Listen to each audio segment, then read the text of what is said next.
Bonjour et bienvenue dans le Club Éco. Merci de nous rejoindre pour cette nouvelle émission. Aujourd'hui, nous allons la passer en compagnie de Jean-Daniel Caillet. Bonjour. Bonjour. Vous êtes le président de la CDPEA. Alors CDPEA, une association construction durable performance énergétique en Aquitaine. Pour commencer, est-ce que vous pouvez nous présenter cette association? Quel est son rôle et qui représente-t-elle? Alors CDPEA est né d'une initiative Chambre de commerce de Bordeaux il y a maintenant 8 ans.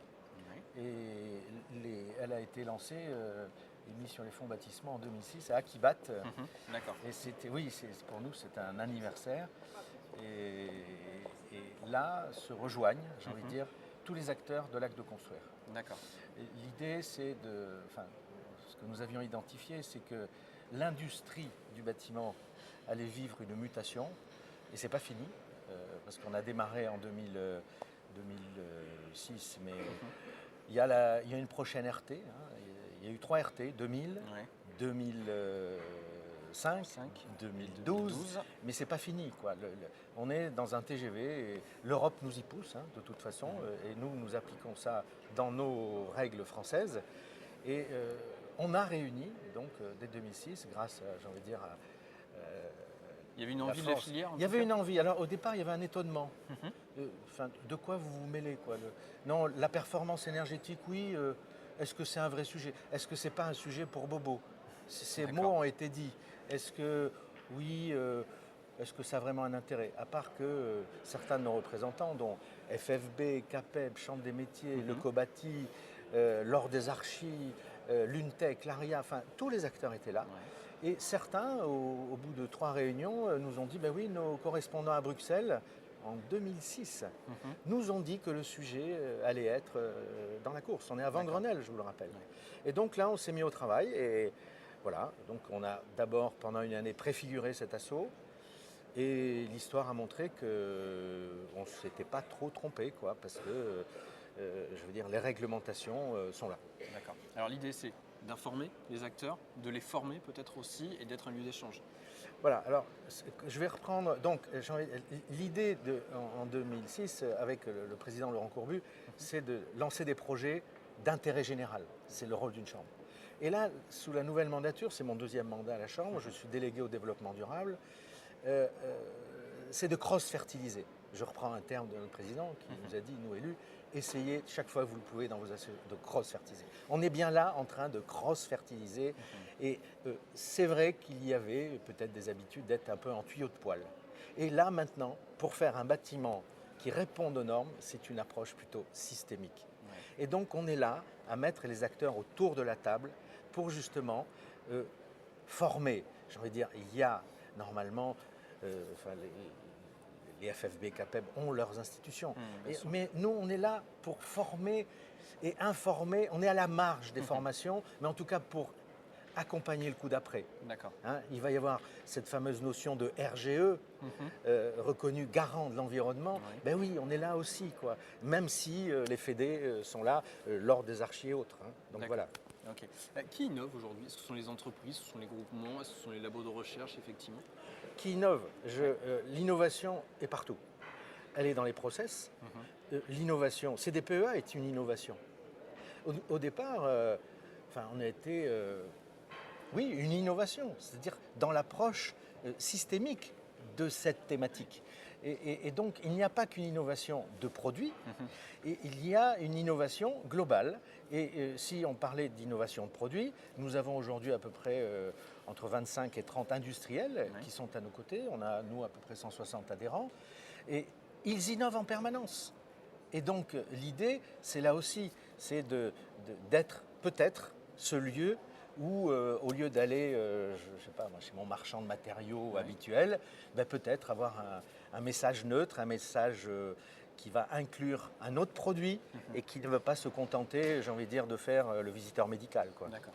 Alors, certains aimeraient imposer, vraiment imposer une rénovation énergétique pour les logements, en se disant le grand public n'investit pas suffisamment en la matière. Effectivement, tout le monde sait qu'il faut améliorer les choses. Néanmoins, personne n'est prêt à mettre l'argent sur la table. Si on impose, si le gouvernement impose, peut-être que les choses vont accélérer. Est-ce que vous êtes pour ou contre cette proposition? Pour ou contre Ni l'un ni l'autre? Non, il y a un marché, le neuf en tout cas y est. D'accord. Bon. Et ça va être de Notamment mieux à en cause de mieux. la RTE, À d'ailleurs, cause de la 2012. RT, et il y aura bientôt les bâtiments, bâtiments énergie positive ou pas. Ouais. Enfin, en tout cas, on va vers ce chemin. Et tout Ça devient impératif. Oui, et de toute maintenant. façon, l'Europe stimule avec la terminologie bâtiment passif. Hein. Oui. Donc voilà, tout ça, on a beau être, il y a une voiture balai derrière. Ça, c'est pour le neuf. C'est pour le neuf. Alors, l'ancien, aujourd'hui, on vit une période un peu compliquée pour tout citoyen. Faut-il imposer à quelqu'un qui, peut-être pour se débarrasser d'un bien, va devoir s'amputer? Je ne sais pas. J'avoue qu'on touche à quelque chose de social. Ouais. Bien sûr, si on imposait, c'est facile d'imposer. Écoutez, je préfère ne pas me prononcer là-dessus car, enfin voilà, je ne pense pas que ce soit notre... C'est pas votre rôle. Notre rôle, voilà. Je pense qu'il y a d'autres acteurs plus majeurs pour positionner là-dessus. Alors, quand on parle de performance énergétique, on pense effectivement à l'isolation, ce genre de choses. Néanmoins, il ne faut pas penser qu'à ça. Et je crois que c'est un des messages que vous voulez faire passer. Ah oui, alors là, il y a une des choses, en tout cas, que j'ai découvertes au fur et à mesure, parce que nous avons organisé au tout début ce que j'appelle les 7 voyages initiatiques. Nous avons été en Belgique, en Allemagne, en Autriche. Et là, nous avons vu qu'il y avait d'autres sujets concomitants. En particulier des labels qui labellisaient des produits sains. Qu'est-ce que ça veut dire? Ces fameux matériaux sains. Matériaux sains. Sains pourquoi? Ils sont non émissifs en formaldéhyde ou non émissifs en phtalate. Le PVC est interdit en Autriche. Le phtalate, c'est un perturbateur endocrinien. Alors tout ça, c'est des mots qui n'étaient pas dans la bouche d'acteurs du bâtiment. Mais en tout cas, aujourd'hui, ces mots figurent dans le plan national santé-environnement numéro 2, on prépare le 3, où il faudra qu'il y ait des matériaux sains. Et donc, concomitamment à ces matériaux sains et à l'enveloppe, il faudra gérer les flux d'air.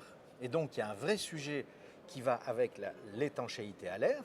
Il y a la gestion des flux d'air. Nous avons une conférence au cours d'Akibat, à ceux Akibat, sur ce sujet.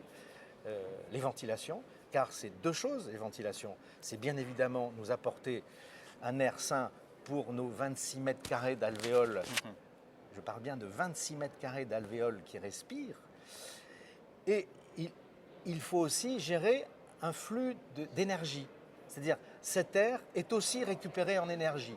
Alors, c'est des notions qui ne sont pas simples, mais en tout cas, aujourd'hui... Qui sont fondamentales. Qui sont fondamentales. Donc, étanchéité, gestion des flux et qualité des matériaux. D'accord.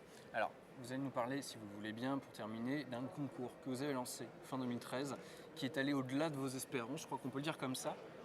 Oui, alors là, j'avoue que, écoutez, je vais vous montrer, je vous le remettrai. Donc, c'est le palmarès aquitain de la construction durable. C'est une première, suite à nos universités qui ont lieu en novembre.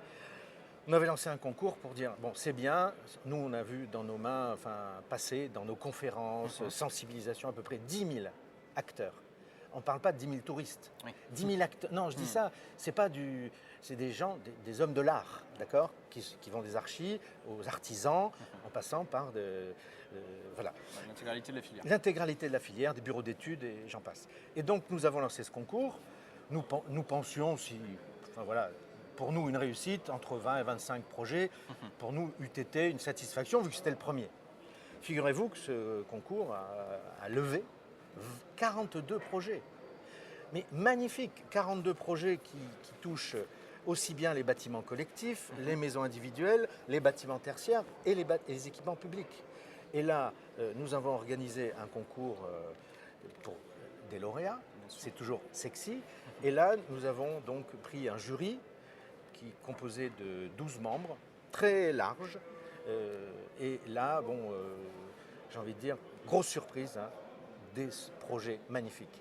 Et la question m'est venue en regardant ce travail accompli par donc, les équipes du CDPEA et l'ensemble du jury, c'est de me dire, mais en fait, quand nous avons été il y a 8 ans en Autriche, Allemagne, Belgique, voir ces écoquartiers et autres, mais ne pourrait-on pas aujourd'hui, indépendamment de la filière du vin, de la filière de je ne sais pas quoi, des lasers, dire mais nous avons une filière industrielle du bâtiment qui fait des bâtiments magnifiques. Et ce pourrait être, parce que les pays nordiques adorent ça, peut-être un objet d'attractivité de notre territoire aquitain, et bordelais en particulier, vu qu'il y a une vraie effervescence sur le territoire bordelais, pour justement une attractivité territoriale. C'est un des effets qui était inattendu pour moi en tout cas. Bon, eh ben, espérons donc que Bordeaux fasse école, Bordeaux et l'Aquitaine. Merci beaucoup Jean-Daniel Caillé. Et À très vite, j'espère, sur ce plateau. Ben, écoutez, merci de votre accueil. Avec plaisir. Merci à vous d'avoir suivi cette émission. Rendez-vous très vite pour le Club Éco. Passez une excellente journée. Au revoir.